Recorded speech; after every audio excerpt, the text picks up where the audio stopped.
Welcome everybody to our interview today. My name is Leanne Presley and I'm a counselor with the Central Mountain Small Business Development Center here in Chaffee County. And I have been tasked with interviewing folks in the community that are really doing a great job supporting businesses in our county. And today I wanted to interview Joseph Teipel. Joseph is the executive director of the Chaffee County Community Foundation. And I wanted to have Joseph come on our show today to share a little bit more about what the foundation does, because I think there's so many business owners and individuals and families and nonprofits who could benefit from the work that he's doing. So welcome to our show today, Joseph Teipel. Thank you so much for having me. It's wonderful to be here. Well, Joseph, as I said in the intro, I think what you're doing is just amazing. You happen to be a native of Chaffee County, born and raised here. And so I think it's just kind of a wonderful full circle story about what you're doing. But I don't want to speak for you. So if you could just take a minute and share with our viewers a little bit about what the Community Foundation is and tell us about the work that you do. Absolutely. The Chaffee County Community Foundation is a relatively young nonprofit organization. It was actually originally conceived back in 2006 by a variety of different community stakeholders as an institution that would help provide increased resources and collaboration and coordination in Chaffee County. At that time, there were no resources to get it off the ground, so it went dormant for a while. And really, it came back alive out of the Envision Chaffee County process. A group of individuals stepped away from Envision and formed the founding board of the foundation and really focused on building the foundation into something that would become sort of a catalyst for community change and community philanthropy. And we join about 1,200 other community foundations around the nation that are all seeking to increase philanthropic and capacity building resources for their communities. That's awesome. So tell me a little bit about where the money comes from to fund the foundation. Absolutely. So because every community foundation represents its own community, each has a unique funding story or unique structure. For our community foundation here in Chaffee County, a group of 10 visionary founding circle donors, we call them, came together and put in about $10,000 each to help launch the foundation. They recognized that what happened back in 2006 was that there were no resources to really launch it and get it going. And the type of work a community foundation does is best done when it has a stable base to operate from. And so those visionary donors chipped in and really helped underwrite the first 2 years or so of the operation, so that when donors wanted to donate to community, that money could go right back out to community. Awesome. And so you're not only getting money coming in from the founding board members, but also from the community. And are there other stakeholders? I know you've got individuals donating to the fund, but are there other groups or grants or other places that the money comes from? Absolutely. So the Community Foundation as a whole, above and beyond the Emergency Response Fund, is funded largely through individual donors, recognizing the importance of an entity like ours to the county. And so our operating dollars come largely from individuals. We do have some grant support, both from the county and from private foundations.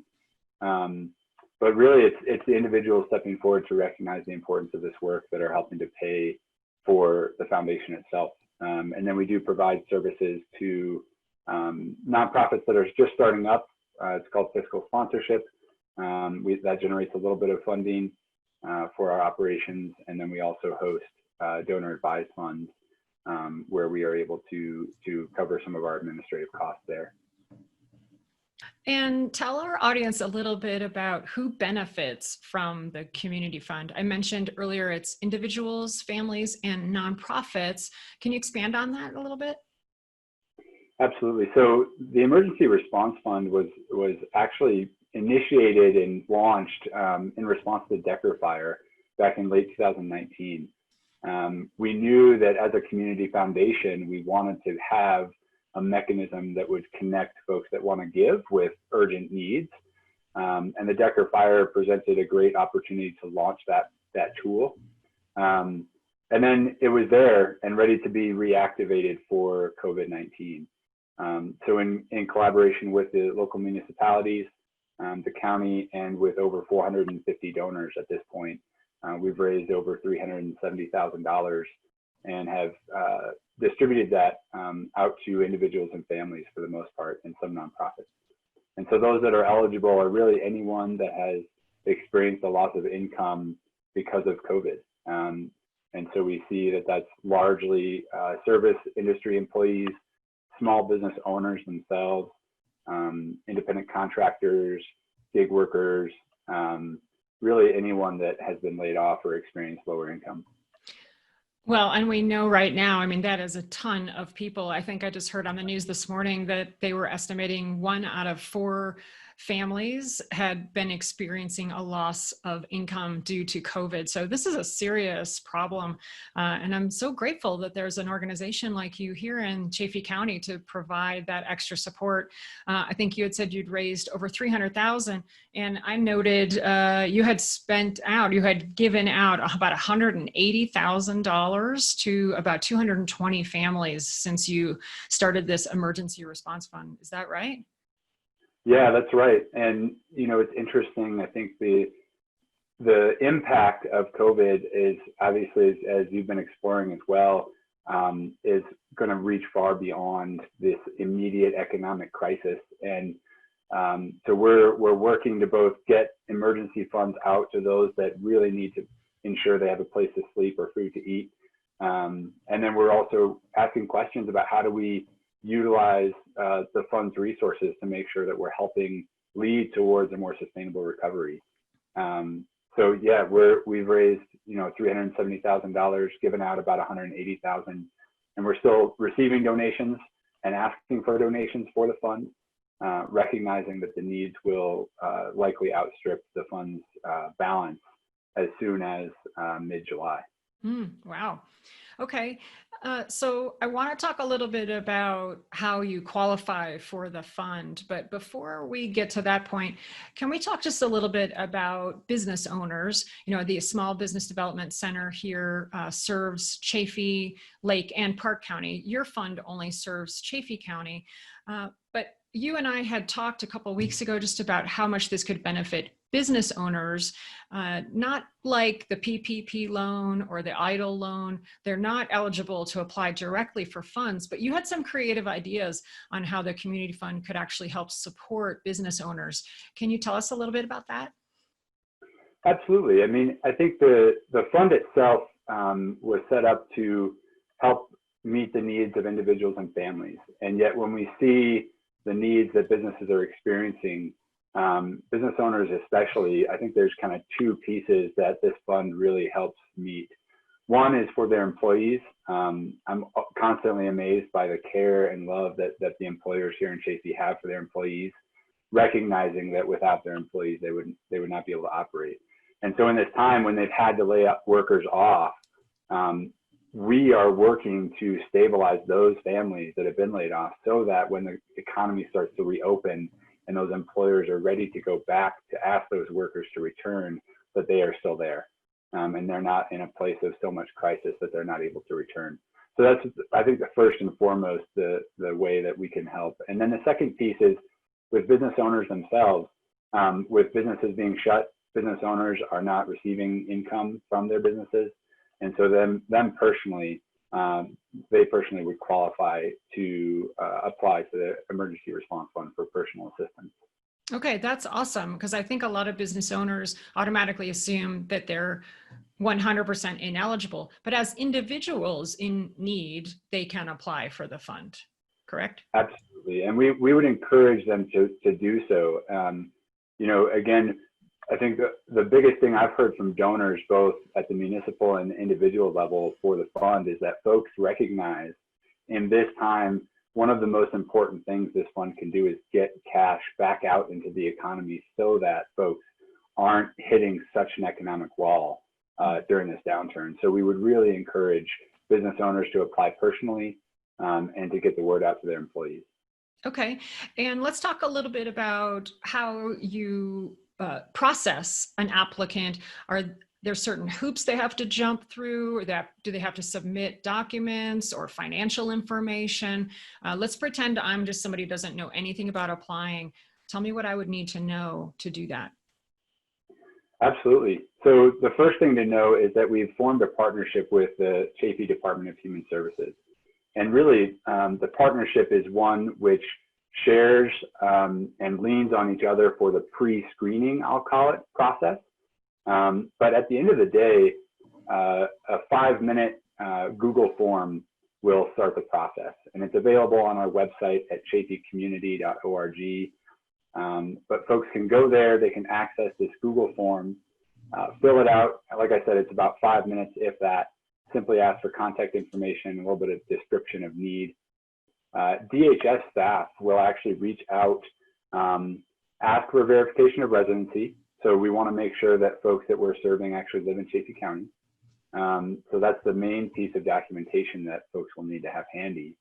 And then if there's children that live in the household, it's most likely the case that DHS will be able to help. And they have more flexible, or I shouldn't say more flexible, they have a variety of different programs, from food assistance to emergency rental assistance, that can help a family with higher dollar amounts than we can.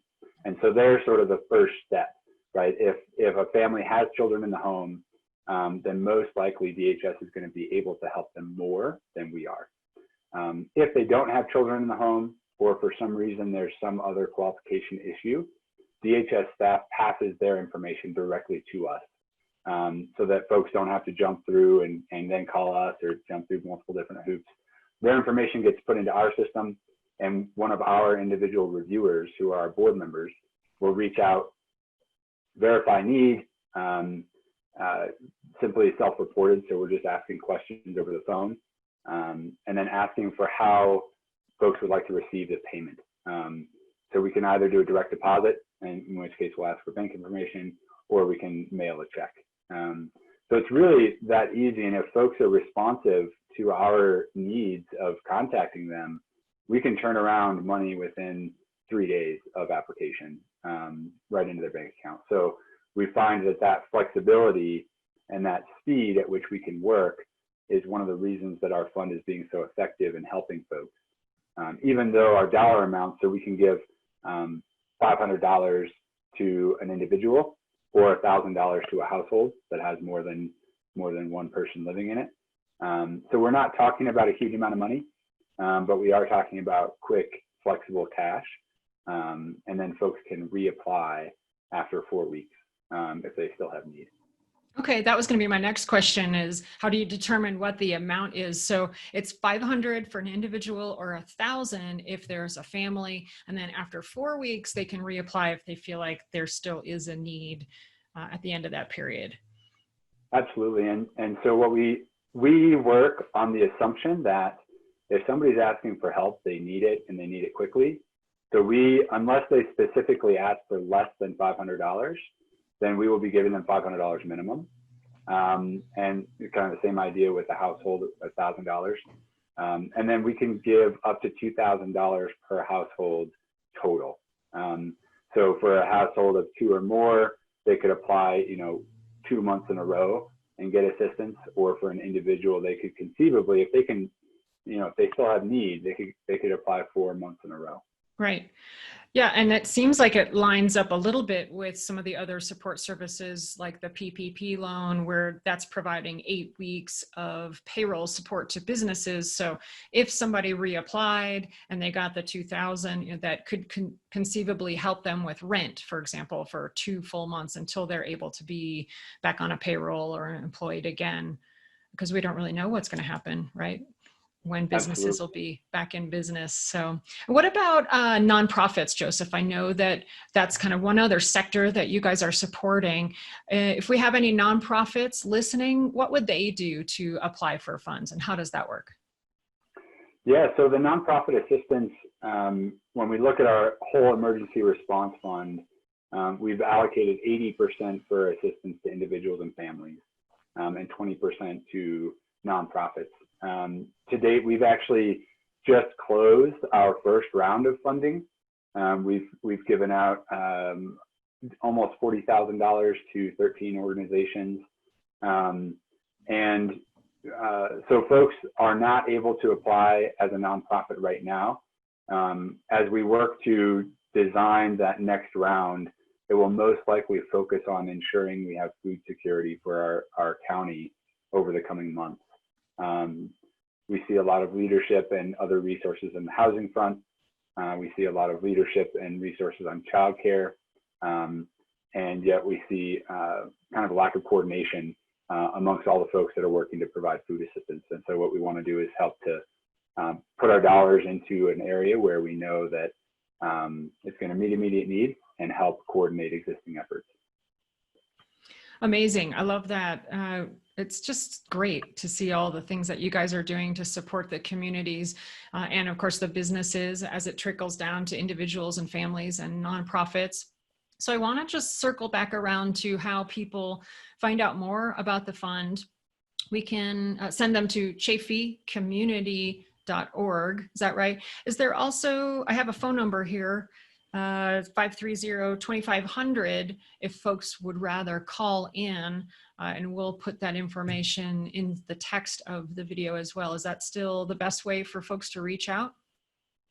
Absolutely. So the chaffeecommunity.org is our website, and they can find out a variety of different pieces of information around the Emergency Response Fund and other initiatives that we have going on. The 719-530-2500 number is DHS, and that is one of the ways that folks can start an application. So if they don't have internet access or they prefer to do it over the phone versus the Google form that I mentioned, then they can call that number for sure. Okay. Awesome. And I know there's probably folks out there listening that want to help support the Community Foundation. So let's talk just a little bit about that. What is your average donor amount that you're seeing?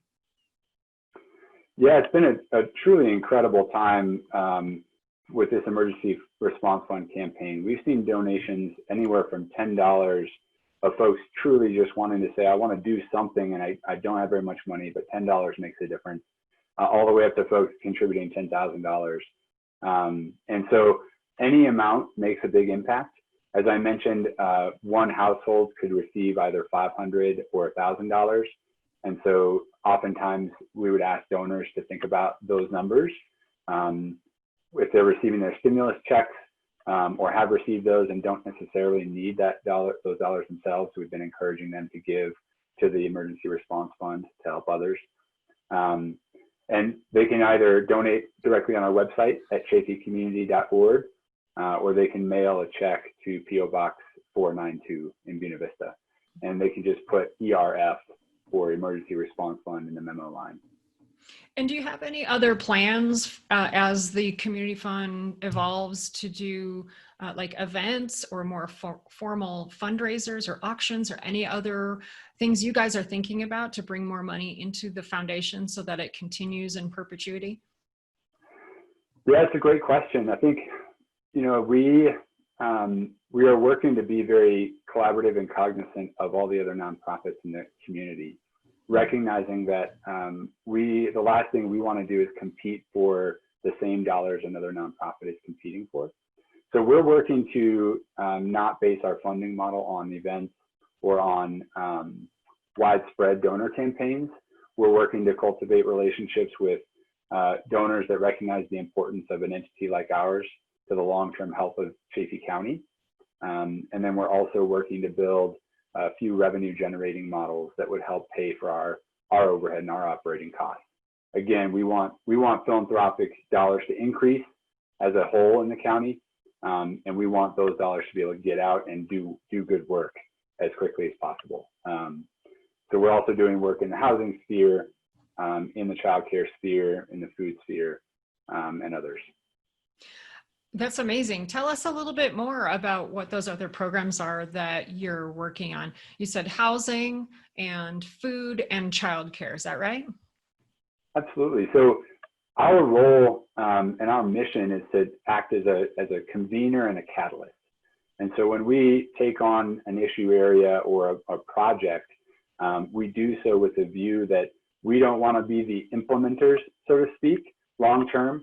But if we can bring the right people around the table, convene the right resources to then catalyze change, that's where we want to be. So for example, in the housing sphere, affordable housing has been and will continue to be a major topic in the Valley and really everywhere in the country right now. And so our role has been identifying key potential developments that would be able to be done with private dollars, non-government subsidy dollars, to where we can build affordable housing and essentially act as a developer for these projects in a way that 501c3 nonprofits can leverage multiple different sources of funds to ensure affordability. So there's planning work going on right now for a relatively large project in Buena Vista, as well as an adaptive housing facility in Salida. So again, we're kind of playing a convening role in those projects. And then in the childcare sphere, the housing project in Buena Vista actually would include childcare space. We recognize that that's a huge need in our community and want to do everything we can to lower the barriers for families that have young kids. And then in the food space, we're working closely with Guidestone and other nonprofits to build a food coalition where we can actually have a body of folks that are regularly coordinating and convening around everything from food production to distribution and access. That's incredible. Thank you so much for everything you're doing. It's so nice to hear a little bit of optimistic, good news. It seems like every day, at least for a while now, it's been bad news and bad news and bad news. Yeah. So it's just so refreshing to hear somebody like you talk about the Community Foundation and all the things you're doing to support Chaffee County. So I'll just go ahead and say on behalf of all the people I know and folks in Chaffee County, thank you so much for everything you're doing to support our families and our nonprofits. So once again, just want to reiterate for everybody listening, if you want to find out more about Joseph Teipel and the Chaffee County Community Foundation, you can go to chaffeecommunity.org. And thank you so much, Joseph, for your time today. And again, just appreciate everything you're doing for our community. Thank you so much for your time. I really appreciate the chance to talk with you. And I look forward to continuing to be here and calling this amazing place home.